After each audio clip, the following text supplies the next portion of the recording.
Chers investisseurs, j'espère que vous allez bien, que vous avez passé une très bonne semaine en soi, que là vous passez un très bon week-end, que vous reprenez des forces et que vous serez d'attaque pour demain.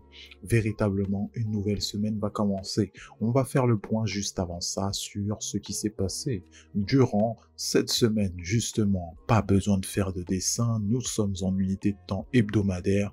L'hésitation règne. Nous voyons que sur ce niveau des 34 500, autrement dit, pour arrondir les 35 000, c'est l'hésitation qui reprend ses droits. Nous voyons toutes les mèches qu'il y a en dessous de ce niveau et il n'y a pas besoin de faire de dessin, vraiment, c'est clair et net que l'hésitation règne profondément en dessous de ces prix-là. Donc que faire à ça? La patience est de mise. Pourquoi? Parce que à l'issue de la clôture de cette semaine, on aura une décision claire des intervenants quant à l'issue de cette fameuse hésitation.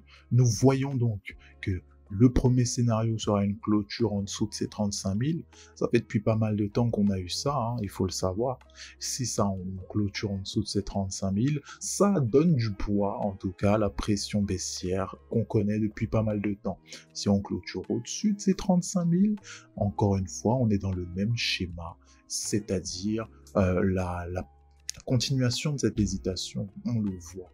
Allons sur l'unité de temps journalière. Ce qui est clair, c'est que durant cette fameuse journée d'hier, on a certes fait une journée haussière, hein, donc comme on va le voir dû à des structures qui ont été construites dans les unités de temps inférieures, et ben que nous sommes tout proche de ces fameux niveaux-là. C'est encore une fois de plus manifeste. La Kijun nous sert pas mal en ce moment, hein. Cette fameuse Kijun, c'est la ligne marron, hein, pour ceux qui se demandent.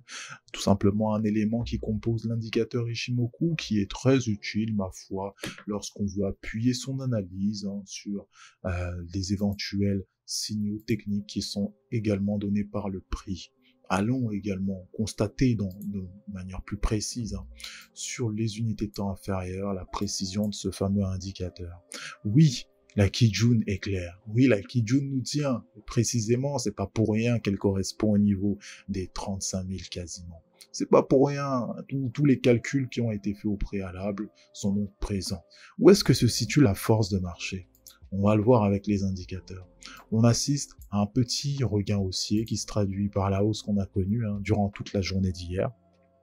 Donc, les histogrammes ont été croissants, actuellement ils commencent à stagner. Tout ça a été engendré suite à un croisement MACD. Donc oui, force acheteuse présente actuellement en unité de temps 4 heures. Donc ça, c'est un point notable. Pour ce qui est de l'unité de temps 1 heure, on va prendre le temps de voir. C'est à peu près des informations différentes qui sont données. Vous constatez que la latéralisation est plus précise, on le constate davantage.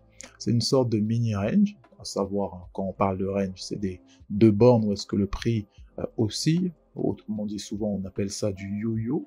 Oui, c'est un terme très simple, hein, pour imager un petit peu ce qui se passe au niveau du prix. Les acheteurs sont donc bornés entre deux prix. Vous voyez actuellement que là, c'est un mini-range, une mini-zone de compression. Ce que vous pouvez voir également, c'est que mine de rien, oui, l'indice de force relative commence à reprendre du terrain. Nous sommes au-dessus de 50. C'est un élément fort. Donc on voit très bien que dans les unités de temps inférieures, on a une petite pression acheteuse qui veut monter. Le tout, ça serait quoi? Ça serait donc de avoir cette pression acheteuse qui monte dans les unités de temps bien plus supérieures, comme on l'a vu. Allons également sur ce fameux Ethereum, qui lui ne perd pas son temps. Nous sommes quasiment au 2230. On avait vu que là, cette fameuse épaule, tête, épaule inversée, a bien été respectée. C'est encore une fois de plus encourageant et qui confirme cette prise de position haussière dans les unités de temps inférieures.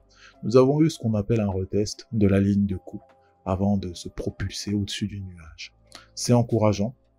Ce que vous pouvez apercevoir, c'est que très souvent, ces figures ont un très bon taux de réussite. Lorsqu'on a un retest, c'est ce qui s'est passé. Là, le fait qu'on s'établisse au-dessus de la Tenkan et de la Kijun, c'est également des informations qui sont encourageantes. Mais pour combien de temps? Nous avons tout simplement les premiers niveaux autour de 2250, on parle même de 2300 pour arrondir, qui vont nous servir dans un premier temps de barrage. Comme vous en apercevez là, on est déjà sur un barrage qui a été précédemment créé par le prix. Donc les 2300 sont un niveau, un objectif, une target haussière pour ceux qui sont toujours en position. Mais lorsqu'on les aura cassés, on va pouvoir aller se situer bien plus haut. On a des niveaux qui nous attendent. Si on devait viser des targets basses, la ligne de coût de notre précédente structure ne semble pas déconnante. On parle de quel niveau? Des 2130. Pour les plus attentifs et ceux qui ont de la mémoire, c'est un niveau qu'on avait défini précédemment. Donc les 2130 sont également une target baissière qu'on peut considérer, ceux qui souhaitent jouer, en tout cas, la direction vers le sud. Montons un petit peu d'unité de temps, histoire de prendre du recul. Oui, la cassure de Kijun nous a amené sur ces niveaux-là. On évolue d'ailleurs au-dessus du nuage de la Tenkan et de la Kijun. Effectivement, quand en unité de temps 4 heures, la pression haussière est également présente. Oui, c'est un regain d'espoir. Mais il faut on le sait très bien, que ces structures nous amènent à des confirmations bien plus grandes. Effectivement que nous sommes en vacances également. Ne pas oublier que le volume faiblit. Ne pas oublier que les intervenants sont, pour la plupart, comme nous tous, en vacances. Ceci n'empêche pas de prendre les informations que le marché nous donne, de considérer un petit peu les éventualités à court terme qui peuvent se passer. Voici un petit peu en quoi la pression acheteuse commence à reprendre du terrain dans les unités de temps, donc inférieures, on parle de 1 heure, 4 heures. Si on prend davantage de recul, on va en unité de temps journalière. Ce qu'on aperçoit, c'est qu'on a bel et bien cassé notre Kijun. C'est une journée encourageante qui s'est passée hier. Actuellement, certes, on est sous forme d'un doji, un magnifique doji même pour la journée en cours, mais il faudrait que on puisse clôturer peut-être une sorte de marteau. Ça serait aussi encourageant pour le début de la semaine à venir. Oui, notre semaine donc est haussière sur l'Ethereum face au dollar. Ce n'est pas le cas du Bitcoin. Nous avons vu qu'il y a un léger regain haussier dans les unités de temps inférieures, et nous avons également vu que pour les unités de temps supérieures, il y a véritablement des preuves à faire encore pour les acheteurs. Prenez soin de vous, de vos finances, passez une très bonne fin de week-end, et quant à nous, n'oubliez pas, on se retrouve à la prochaine. Bye bye.